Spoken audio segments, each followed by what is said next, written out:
Assalamualaikum warahmatullahi wabarakatuh. Kali ini kita akan menguraikan tentang banyaknya orang yang mempertanyakan posisi atau keberadaan Gus Baha yang seakan-akan terjebak dalam isu polemik nasab habaib ba'alam. Sebagaimana Gus Baha atau dikenal dengan Kiai Haji Ahmad Bahaduddin Nur Salim ialah salah satu tokoh ulama yang mempunyai pemikiran luas dan memiliki cara penyampaian yang sederhana namun sangat penuh makna. Jadi karena makna ini penuh, ya kepastiannya hanya beliau. Karena ketika kita berasumsi belum tentu pula sesuai dengan asumsi yang beliau miliki. Oleh karena itu tidak heran dalam persoalan ini pro kontra pembahasan nasab habaib alawi ini ketika beliau terseret di dalamnya, ya mau tidak mau menjadi penilaian publik secara luas karena familiarnya beliau. Tentu dalam berbagai macam ceramahnya ia sering menyinggung berbagai macam aspek Islaman termasuk isu-isu yang berkaitan dengan nasab atau garis keturunan, khususnya yang berhubungan dengan keturunan Rasulullah Shallallahu Alaihi Wasallam seperti para habaib dari keturunan Ba'alawi. Kita kan sering lihat beliau itu kan sering menghadiri acara-acara yang mana acara tersebut diselenggarakan oleh para habib Ba'alawi. Beliau sering hadir dan diundang. Padahal yang kita ketahui, bahkan ini pun pernyataan beliau Gus Baha itu sangat-sangat sulit untuk diundang. Dan tapi keterlibatan beliau sekali dua kali keluar di saat posisi yang sedang panas. Walaupun tidak mutlak karena berbagai macam acara juga beliau menghadiri berbagai macam pesantren, KNU-an dan sebagainya. Dan tetapi sensitif ketika beliau masuk kepada acara yang diselenggarakan oleh oknum habaib. Disinilah tentu sementara nasab para habaib Ba'alawi saat ini sedang gencar-gencarnya dipertanyakan. Tentu bagaimana pandangan Gus Baha tentang nasab Habib Ba'alawi ini? Ini setelah kita cermati bahwa Gus Baha sering menyampaikan bahwa nasab atau garis keturunan ini memang memiliki keistimewaan. Terutama bagi mereka yang berasal dari keturunan Rasulullah Shallallahu Alaihi Wasallam. Tentu hal ini sesuai dengan penghormatan yang diberikan dalam Islam kepada Ahlul Bait. Namun beliau juga menekankan bahwa memiliki nasab mulia tidak serta-merta menjamin seseorang lebih unggul dibandingkan orang lain.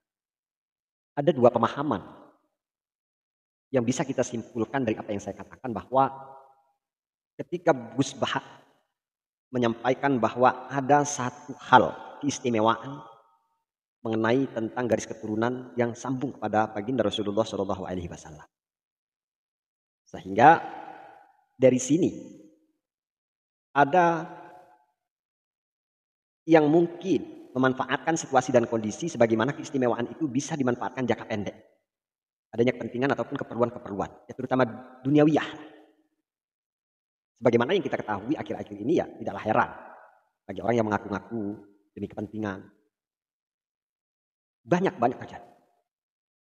Bagaimana salah satu contoh sering saya singgung dan pernah saya sampaikan, banyak orang-orang itu yang bersumpah bahkan dengan jelas menggunakan huruf qasam Allah billahi. Akan tetapi konsekuensinya tetap melanggar sumpah yang ia ucapkan. Atau ketika sebelum dan ketika seseorang itu melantunkan sumpahnya, karena itu adalah tuntutan dan objek itu lebih mengerti itu adalah dominan untuk dilanggar, sehingga tidaklah menjadi sebuah penghalang untuk melafadzkan atau melantunkan kata-kata sumpah tersebut. Sekali lagi ini adalah sebuah kepentingan, realita yang kita lihat, sehingga ya anggaplah yang biasa kita lihat para pejabat di mana mereka sebelum dilantik itu adalah ada sumpah jabatan. Jadi jelas di sana ia membawa nama Allah, Maha Suci Allah. Tetapi realitas sekali lagi banyak daripada mereka yang melanggar. Atau bahkan 90% dari mereka yang melanggar. Bukan berarti kita juga menafikan masih ada orang-orang yang memegang sumpah-sumpah mereka. Tetapi secara mayoritas. Begitu pula terkait dengan nasab. Saya juga pernah punya pengalaman dan pernah pula saya sampaikan di konten saya. Ada orang yang mencantolkan nasabnya. kepada orang lain demi untuk kepentingan, bahkan ya memang secara busana muslim, bahkan luar biasa seperti apa yang dilakukan oleh rata-rata mayoritas habaib alam, pakai sorban, pakai imamah. Ini mungkin kawan-kawan juga ya pernah menyaksikan. Kemarin atau sudah beberapa bulan lalu ini pernah saya sampaikan. Ada salah satu makam wali, tidak saya sebutkan di mana, tetapi di situ ada sekelompok orang yang menjual minyak. Tidak segan kawan. Dalam hal ini tidak ada yang mustahil bagi orang yang mengaku. Padahal hanya ini kepentingan receh. Hanya demi untuk menjual minyak di lokasi pemakaman tersebut. Mengaku duriah, mengaku minyak ini sudah diasmai, mengaku minyak ini sudah didoakan. Mendapatkan berkah dan sebagainya. Ini realita. Dan saya pribadi mengalami hal itu. Maka di sini kita kembali kepada Gus Baha. Jadi itu tadi realita ya. Menurut Gus Baha, yang paling menentukan derajat seseorang di sisi Allah bukan garis keturunan semata. Jadi tidak perlu ngotot. Bagi kita mau diakui ataupun tidak sebagai zuriah ataupun bukan. Tidak perlu ngotot. Karena ini adalah bukanlah menjadi sebuah prioritas yang memastikan. Melainkan apa? Yang memastikan kita yaitu amal dan akhlak. Amal saleh, akhlak kita, kontribusi kita, tentu kebaikan arah. Ya meskipun seorang berasal dari keturunan mulia, tapi jika perilakunya buruk dan tidak mencerminkan ajaran Islam, maka nasab tidak akan memberikan manfaat di akhirat. Jelas di sini. Bahwa pernyataan daripada Gus Baha ini tegas bahwa nasab itu adalah bukan prioritas. Kendati pun sampai di sini beliau tidak menyatakan bahwa batal dan tidaknya, mendukung dan tidaknya atas kajian Kiai Imad juga. Beliau itu mempunyai pemikiran tersendiri. Di mana bahaya terjebak dalam kultur nasab. Salah satu hal yang sering ditekankan oleh Gus Baha adalah bahaya menganggap nasab sebagai jaminan keutamaan tanpa melihat aspek akhlak dan amal perbuatan. Gus Baha ini pernah sering menasihati para habaib alam ini.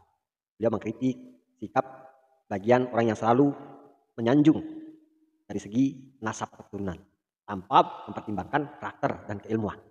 Bahkan dari golongan mereka, Ba'lawi ini arogan, bahkan menjadi prioritas. Bahkan ada nilai tersendiri. Jadi mau sebejat-bejatnya seorang keturunan baginda Rasul, ada jaminan. Jadi ada fatwa semacam itu dari kalangan Habib Alam. Dalam konteks Habib Alawi, keturunan Rasulullah SAW dari jalur Hadrami, Hadramaut, Yaman, Gus Baha mengajak umat Islam untuk tetap menghormati mereka, tapi tidak sampai terjebak dalam kultur yang berlebihan. Jadi yang berlebihan. Ya, pendapat. Yang dikatakan oleh Gus Baha itu pendapat. Jadi sering kita dengar. Penghormatan terhadap keturunan Nabi harus diiringi dengan sikap kritis dan nasihat. Yaitu melihat bagaimana mereka berperilaku dan berkontribusi dalam dakwah Islam. Ya, termasuk apa yang disampaikan oleh masyarakat saat ini, para youtuber kawan-kawan kita semua yang mempertanyakan keabsahan nasab Habib Alawi, ya ini adalah salah satu kritis atau salah satu nasihat bagi kalangan Habib Alam.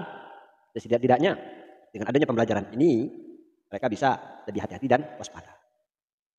Kemudian Gus Baha juga menyoroti bahwa dalam sejarah Islam banyak ulama besar yang bukan berasal dari keturunan Nabi tetapi memiliki jasa besar dalam penyebaran ilmu dan agama. Sebagai contoh, Imam Bukhari, Imam Muslim, Imam Abu Hanifah. Ya, mereka ini bukan dari golongan atau keturunan dzurriyyah atau nasab tidak sama pada baginda Rasulullah Shallallahu Alaihi Wasallam. Tapi ilmu mereka sangat dihormati dan berkontribusi besar dalam Islam. Ini adalah contoh-contoh yang dipaparkan oleh Gus Baha.